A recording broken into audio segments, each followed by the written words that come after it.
गोस्वामी तुलसीदास जी की वाणी। सिया राम मैं सब जग जानी, रहू प्रणाम जोड़ी जुग पानी। करहूँ प्रणाम जोड़ी जुग पानी। सीताराम सीताराम सीताराम कहिए, जाहि विधि राखे ताहि विधि रहिए।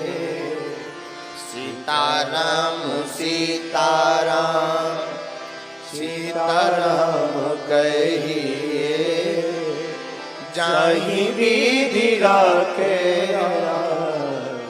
ताहि विधि रहिए। साधु जी सीताराम।